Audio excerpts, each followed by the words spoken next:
kita tahu bahwa Iran dan Israel adalah dua negara yang seolah tak pernah akur.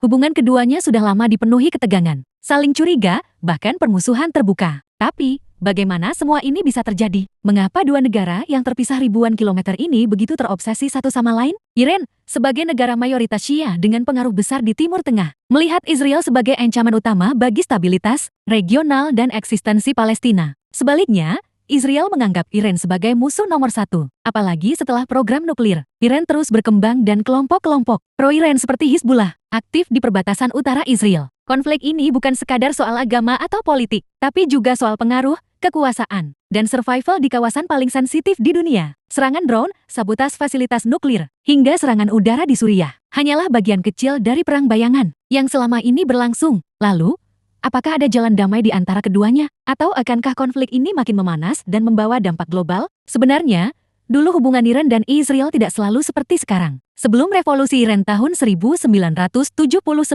kedua negara ini justru punya kerjasama militer dan intelijen. Namun, semua berubah ketika Ayatollah Khomeini mengambil alih kekuasaan. Iran yang dulu sekular berubah menjadi negara teokrasi, Islam Syiah, dan sejak saat itu, Israel dianggap musuh ideologis. Iran mulai mendanai dan melatih kelompok-kelompok yang menentang Israel, seperti Hizbullah di Lebanon dan Hamas di Palestina. Sementara Israel membalas dengan operasi-operasi rahasia, mulai dari pembunuhan ilmuwan nuklir Iran, hingga serangan udara ke fasilitas senjata milik proksi Iran di Suriah. Konflik mereka bukan perang terbuka, tapi lebih seperti catur tingkat tinggi penuh taktik, serangan tersembunyi, dan aliansi rahasia. Di balik layar, Amerika Serikat selalu membela Israel, sementara Rusia dan Cina sering berada di posisi yang lebih dekat ke Iran. Tapi yang jadi pertanyaan besar, sampai kapan konflik ini akan terus berlanjut? Setiap kali ketegangan meningkat, dunia ikut tegang. Harga minyak bisa melonjak, pasar global bisa terguncang. Dan yang paling tragis, rakyat sipil baik di Gaza, Lebanon, maupun Iran selalu jadi korban utama. Inilah potret dari konflik Iran vs Israel. Bukan sekadar dua negara yang saling benci, tapi simbol dari pertarungan ideologi, kepentingan, dan kekuasaan di abad modern.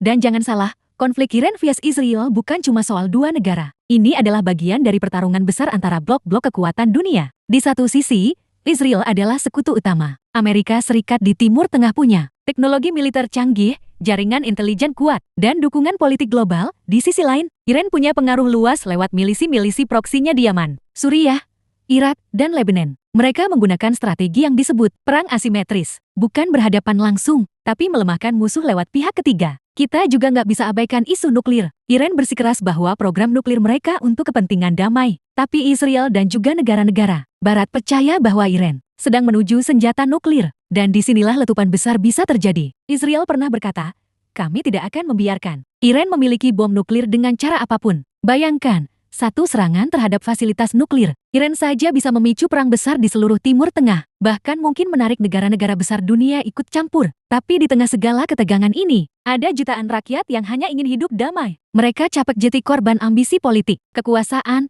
dan dendam sejarah. Warga Iran hidup di bawah tekanan sanksi ekonomi dan represi dalam negeri. Jadi pada akhirnya, pertanyaannya bukan lagi siapa yang lebih kuat, tapi siapa yang berani menghentikan siklus kebencian ini? Karena kalau tidak, dunia hanya tinggal menghitung waktu sebelum percikan ini berubah jadi api yang membakar semuanya. Warga Israel hidup di bawah ancaman roket. Berikut adalah keadaan kota Israel pasca perang melawan Iran.